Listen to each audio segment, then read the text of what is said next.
Hi, it's Mr. Anderson, and in this podcast, I'm going to talk about plant structure. So a good way to think about this is plant anatomy. If you've never stood next to a giant sequoia, then you should. It dwarfs all the trees around it, and it shows you how huge plants can become. Just using a few simple ingredients like water, carbon dioxide, and a few nutrients from the soil, you can become massive. And you can see the rings that we'll talk about kind of near the end. And so basically everything I'm going to talk about for the most part is going to be angiosperms, so flowering plants. And flowering plants can be broken down into two different types, dicots and monocots. And so what is a cot? A cot is simply a cotyledon. And so a cotyledon is going to be a baby plant leaf.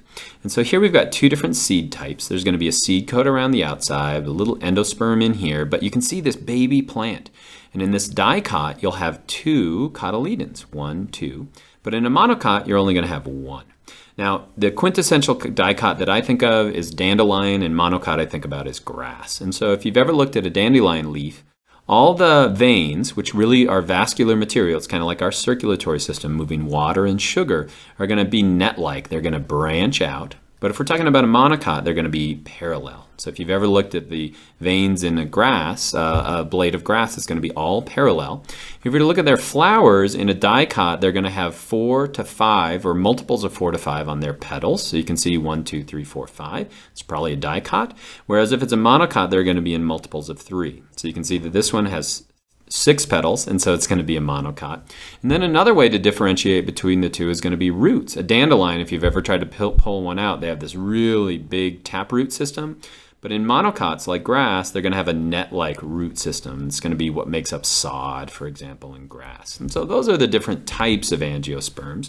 When we talk about phytotomy, you should realize that plants live a double life. They have a life underground. We call that the root system, and then they have a life above ground. We call that the shoot system. Within that shoot system, basically you're going to have nodes. So that would be a node there, a node there. We'd have another node there, and another node up here. But the distance between those nodes is going to be the internode. So that would be the internode between the two. And so basically plants are able to grow up, but they're also able to grow out at each of these node points. Just like us, they're going to have tissues. And so in us, if we're talking about tissues, now you would think of muscular, nervous, connective, and then epithelial. But in plants, there are just going to be 3 types of tissues. They have dermal tissue, ground tissue, and then vascular tissue. And just like us, they break that into specific types of cells. We've got the epidermis, which is the dermal lining. And then we have periderm, which is going to be mostly when we get to the level of bark, so it's secondary growth.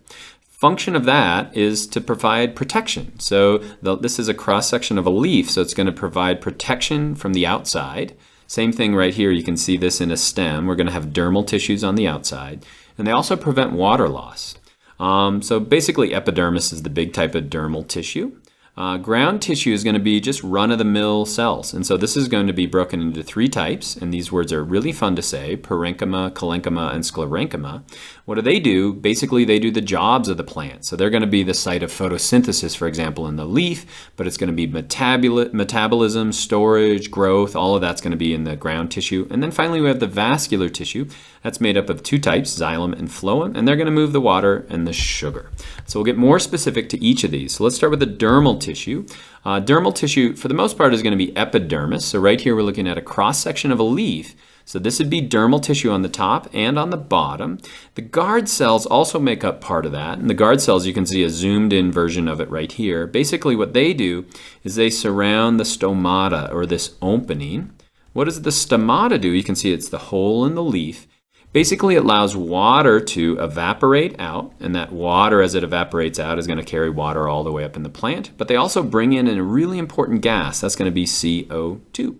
And so plants kind of have guard cells that are doing really good feedback. Basically, if they have a lot of moisture and they can let a lot of it go and it's really sunny, they open the guard cells up, and the stomata are going to allow a lot of water to come out, a bunch of carbon dioxide in, and so they can make a bunch of sugars. Likewise, if it's really, really hot, really, really dry, they can close up the stomata so they don't lose all of their water. One thing that I should mention is going to be this real waxy covering on the epidermis. That's called the cuticle. And it's like wax. It's that wax that you feel on that slippery stuff you feel on the outside of a leaf. and that's going to prevent water from getting in and getting out. If we get to the ground tissue, basic run-of-the-mill cells are going to be parenchyma cells. The typical plant cells, parenchyma cells, what do? They're going to be the site of metabolism, site of photosynthesis. Outside that, as a plant starts to grow, we have the collenchyma. I always remember the C and the L, and collenchyma stands for celery.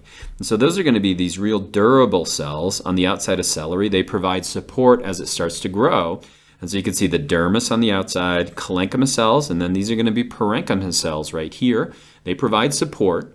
And if you take a plant as it grows and just mess with it all the time, push it all the time, simulating like wind, the collenchyma gets stronger and stronger and stronger. But it never gets as strong as the sclerenchyma.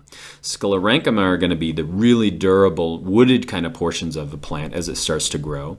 This is a sclerenchyma fiber that's cut in half. If we were to look at a fiber, we could find this. This is hemp. We pulled the sclerenchyma cells out to use these fibers to make rope. It's incredibly durable. And so sclerenchyma is going to be these big fibers that give it that really, really strong, like in a branch, that growth. But we'll also have sclerenchyma cells like the core of an apple, for example, is sclerenchyma. It's protecting the seeds on the inside. Or the grit on the inside of a pear is sclerenchyma.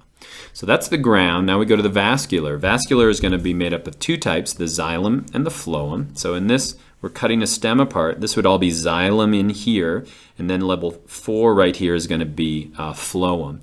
Basically, xylem is moving water. It's going to move water from the roots to the shoots. Phloem is going to move sugar up and down in a plant. And so on the outside, we'd have dermis, and then we're going to have some sclerenchyma cells that are giving it durable support.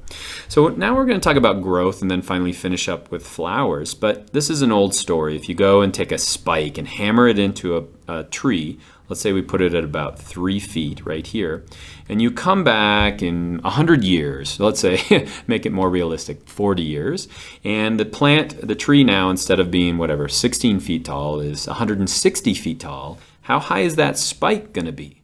Well, the right answer is it'll still be 3 feet tall, because plants grow from the top and they grow from the bottom. They grow from the shoots and the roots, but the middle is going to stay the same.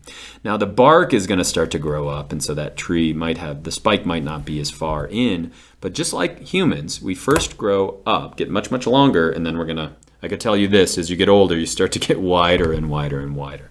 And so we call this primary growth, this first growth. And how does that occur? Well, we use something called an apical meristem. Basically, that's going to be a site. Right here, we're looking at a root where you have cells that keep copying themselves. We call those undifferentiated. Think of it like a stem cell that keeps making copies of itself. And so that's going to make new cells. And as those cells get longer, as they mature and get larger and larger and larger, that's going to push this stem or root in this direction. Now I can tell this right here is going to be a ram or a root apical meristem because it has this root cap on the top of it. And that root cap is going to allow it to push through the soil to find water. And so this meristem is actually going to produce new cells on this side, which will make the root cap, and then cells on this side that make this root itself. If you look up at the SAM or the shoot apical meristem, it's not going to have this root cap because it doesn't have to, it's just pushing its way through air. So it's not going to have this, but it's still going to have this meristem because it's producing new cells behind it. And as they mature, it gets bigger and bigger and bigger. So that's going to allow us to grow up and down, but we also have secondary growth. Secondary growth allows us to get wider. So secondary growth, think about wooded growth. And so we're looking at a tree now in this diagram that's been sliced in half, and we're zooming in kind of to the bark portion. And so basically what you have is xylem. So xylem is going to be here on the inside. So let's put an X for the xylem, and then you're going to have phloem here. And so what's creating the xylem and the phloem? This layer called vascular cambium. So what it's doing is it's producing new xylem here, and it's producing phloem on this side. The phloem, remember, moves the sugar, and the xylem is going to move the water. So we got xylem, vascular cambium, phloem. As we move up, you have a layer called the phyloderm, which isn't found in all plants, so let me cross that out. And then we have the cork cambium. So the cork cambium is another meristematic layer, and that, just like the vascular cambium made phloem and xylem, cork cambium is going to make this waterproof cork on the outside. And so this guy right here is peeling bark back from a tree. And so what is he exposing right here? He's really exposing the vascular cambium. He's got xylem on the inside, phloem on the outside. And so what he would really do, if this is a tree that's just standing, he would be girdling the tree. He'd be killing the tree because if you remove that phloem and everything out, then sugar can't move up and down in a plant. You'd still have the xylem here, but without sugar, you can't have life. And so one thing you know around here when you cut down a tree is what you'll get are these rings. And so you see these rings. What are those rings? Well, the inside of a tree wood, for that matter, is going to be xylem. And so basically what happens is it's going to be wider when the cells are laid down during summer because it's growing really, really quickly. But in the fall, it's going to be more dense. And in the spring, because we can't grow as quickly and not at all in the winter, and so you get these seasonal rings. And so we can count them when it's growing fast, slow, and we can count the years if we take a core sample. What would this look like in an area where there is no seasons? It's basically going to be uniform all the way out. Okay, so that's secondary growth. Last thing I want to finish with is the reproductive structure. We call that the flower in angiosperm. Basically, there's the male part. That right here is going to be the stamen. And then we're going to have this, the female part. And so the stamen right here is going to have on the head of it, we call this the anther, it's going to produce pollen grains. Those pollen grains are sperm essentially protected.